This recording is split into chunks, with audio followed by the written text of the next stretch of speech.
Seeja டாக்ஸ்ல Tamil podcast உங்களை இந்த ஆழமான விவாதத்துக்கு வரவேற்கிறது. வீட்டிலிருந்தபடியே வரிச்சட்ட வழக்குகளை கேட்டு மகிழுங்கள். ஜிஎஸ்டி சட்ட அறிவை மேம்படுத்த சீஜா தமிழ் பாட்காஸ்டை தவறாமல் கேளுங்கள். எங்களுடன் இணைந்திருக்க தொடர்பு கொள்ள வேண்டிய எண் 9964886879. இன்னைக்கு நம்ம பார்க்க போற வழக்குல ஒரு அடிப்படை விஷயத்த கூட சரியா செய்யாததால என்ன ஆச்சுன்னு பாப்போம். நீங்களே யோசிச்சு பாருங்க. உங்களுக்கு ஒரு வரி தொடர்பான நோட்டீஸ் வருது. ஆனா நீங்க அதுக்கு பதிலே சொல்லல. அப்படியே 2 வருஷம் போயிடுது.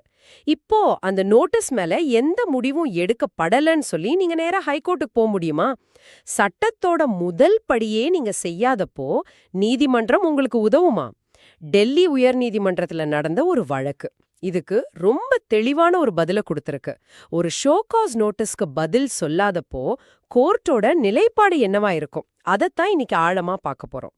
ஆமா, இதுல ஒரு சுவாரஸ்யமான விஷயம் என்னன்னா, இது ஒரு குறிப்பிட்ட நிறுவனத்தோட தப்ப பத்தி மட்டும் இல்ல, இது சட்டத்தோட ரொம்ப ரொம்ப அடிப்படையான கொள்கை பத்தினது. சட்டத்துல இத தூய்மையான கரங்களுடன், அதாவது கிளீன் ஹேண்ட்ஸோட நீதிமன்றத்தை அணுகணும்னு சொல்லுவாங்க. ஒரு ஜிஎஸ்டி பிரச்சனையில இந்த கொள்கைக்கு உண்மையான அர்த்தம் என்ன? சட்டப்பூர்வ நோட்டீஸ்களை நாம கண்டுக்காம விடும்போது என்ன விளைவுகள் வரும்னு இந்த வழக்கு நமக்கு ரொம்ப தெளிவா காட்டுது. அப்போ வாங்க இந்த கேஸோட விவரத்தை பார்க்க முதல்ல என்னதான் நடந்துச்சுன்னு புரிஞ்சுக்கலாம். சம்பந்தப்பட்ட அந்த நிறுவனத்துக்கு ஆகஸ்ட் 8, 2023 ஒரு ஷோகாஸ் நோட்டீஸ், அதாவது SCN அனுப்பப்பட்டிருக்கு. அதுல என்ன குற்றச்சாட்டு? குற்றச்சாட்டு சரக்கு மற்றும் சேவை வரி சட்டம் 2017 பிரிவு 16 மீறி இன்புட் டாக்ஸ் கிரெடிட், அதாவது ஐடிசியை தவறா பயன்படுத்தினாங்கன்றதுதான். ஹோ, ஐடிசி பிரச்சனை. சரி, ஆனா அந்த நிறுவனம் அந்த நோட்டீஸ்க்கு எந்த பதிலும் கொடுக்கல, அப்படியே விட்டுட்டாங்க. அதே நேரத்துல டிபார்ட்மெண்ட்டும் கிட்டத்தட்ட 2 வருஷமா அந்த நோட்டீஸ் மேல எந்த நடவடிக்கையும் எடுக்கல. இங்கதான் இந்த வழக்கின் மைய பிரச்சனையே ஆரம்பிக்குது. 2 வருஷமா நிலுவையில் இருக்கிற இந்த நோட்டீஸை முடிச்சு வைக்க சொல்லி வரித்துறைக்கு கோர்ட்டு உத்தரவிடணும்னு அவங்க ஒரு ரிட் மனு போட்டாங்க.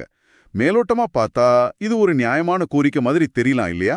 ஆமா, 2 வருஷம் தாமதம்னா அது நியாயம் தானே, கேக்குறதுல தப்பு இல்லையேன்னு தோணும். ஆனா அவங்க அந்த முதல் நோட்டீஸ்க்கு பதில் சொல்லாத ஒரே ஒரு விஷயம் இந்த கேஸோட போக்கையே மாத்திடுச்சு. இங்க கேட்கப்பட்ட அடிப்படை கேள்வி என்னன்னா, சட்டப்படி தன்னோட கடமையை செய்ய தவறுன ஒருத்தர் அதே சட்டத்திலிருந்து நிவாரணம் கேட்க முடியுமா? இதுதான் கேள்வி. ஆமா, இதுதான் இங்க திருப்புமுனை. அப்போ மனுதாரர் தரப்புல என்ன வாதம் வச்சாங்க? ரொம்ப சிம்பிளா இருந்திருக்குமே. ரொம்ப சிம்பிள். 2 வருஷம் ஆயிடுச்சு, எங்க நோட்டீஸ் மேல ஒரு முடிவும் எடுக்கல, இது அநியாயமான தாமதம், அதனால கோர்ட்டு தலையிட்டு ஒரு காலக்கெடுவுக்குள்ள இதை முடிக்க சொல்லி உத்தரவு போடணும். இதுதான் அவங்க கேட்டது. சரி, ஆனா அரசு தரப்பு பதிலளித்த போதுதான் விஷயத்தோட ஆழமே தெரிஞ்சுதுன்னு சொன்னீங்க. அவங்க என்ன சொன்னாங்க? மிகச்சரி. அரசு தரப்பு மனுதாரர் அவங்க மனுவுல சொல்லாத சில அதிர்ச்சியான உண்மைகளை கோர்ட்டு முன்னாடி வச்சாங்க. அப்படியா? என்ன மாதிரி உண்மைகள்? முதலாவதா, அந்த நிறுவனத்தோட ஜிஎஸ்டி பதிவு வெறும் 8லிருந்து 9 மாசம் மட்டும்தான் ஆக்டிவா இருந்திருக்கு. என்னது, வெறும் 8-9 மாசமா? ஆமா.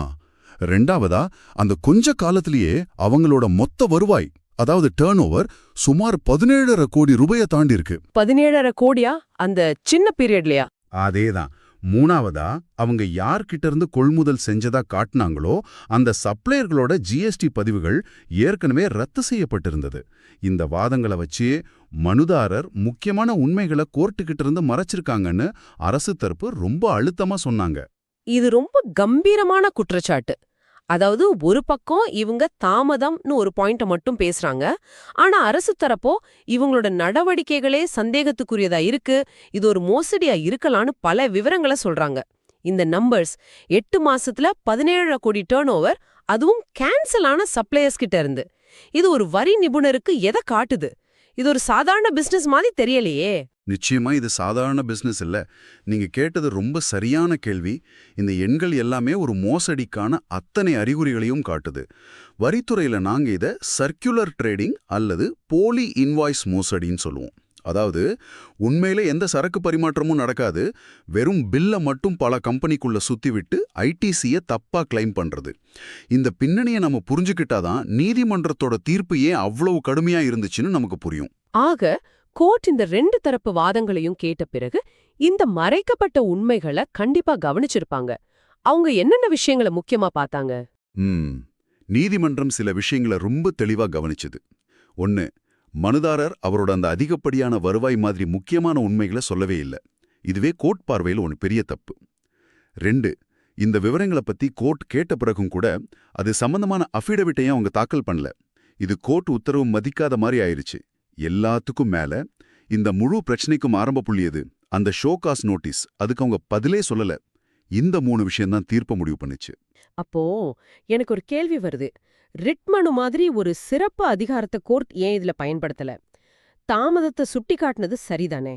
ஆனாலும் கோர்ட் ஏன் அந்த ஐடிசி கிளைம் சரியா தப்பான்ற விவாதத்துக்கே போகல? ஒரு வழக்க அதோட மூல பிரச்சனைக்குள்ள போகாம வெறும் நடைமுறை காரணத்துக்காக தள்ளுபடி செய்ய முடியுமா? அருமையான கேள்வி. இதுதான் ரிட் மனுவோட தன்மையை நாம புரிஞ்சிக்க வேண்டிய இடம். ரிட் மனுன்றது ஒரு சாதாரண அப்பீல் கிடையாது. அது நீதிமன்றத்தோட ஒரு அசாதாரணமான சிறப்புரிமைக்குரிய அதிகாரம். இந்த சிறப்பு உதவியை கேட்க வர்றவங்க முழு உண்மையும் சொல்லி தூய்மையான கரங்களோட வரணும். ஆனா இங்க மனுதாரர் உண்மைகளை மறைச்சது மூலமாவும் சட்டத்தோட முதல் படியை மதிக்காதது மூலமாவும் அந்த சிறப்புரிமையை அவங்களே இழந்துட்டாங்க. கோர்ட்டோட மெசேஜ் ரொம்ப தெளிவு. நீங்க மதிக்காத ஒரு சிஸ்டத்தை சரி செய்ய எங்களோட சிறப்பு அதிகாரத்தை நாங்க பயன்படுத்த மாட்டோம். முதல்ல உங்க கடமையை செய்யுங்க. அதனால ஐடிசி கிளைம் தகுதியானதா இல்லையான்னு பாக்கிறதுக்கு முன்னாடியே மனுதாரரோட அணுகுமுறையே தகுதியற்றதுன்னு கோர்ட் முடிவு பண்ணிடுச்சு. ரொம்ப தெளிவா புரியுது. அப்ப இறுதி தீர்ப்பு என்னவா இருந்துச்சு? நீதிமன்றம் ஐடிசி கோரிக்கை சரியா தப்பான்ற விவாதத்துக்கே போகல. அதுக்கு பதிலா சட்ட நடைமுறை எங்க தப்பா போச்சோ அங்கிருந்து அதை சரி பண்ணாங்க. மனுதாரர் முதல்ல என்ன செஞ்சிருக்கணுமோ அதை செய்ய சொல்லி உத்தரவு போட்டாங்க. அதாவது அந்த ஆகஸ்ட் 8, 2023 தேதியிட்டு மூலக்காரண விளக்கு அறிவிப்புக்கு முதல்ல பதில் சொல்லுங்கன்னு ஆணையிட்டாங்க. ஓ, அப்போ முதல்ல இருந்து வாங்கன்னு சொல்லிட்டாங்களா?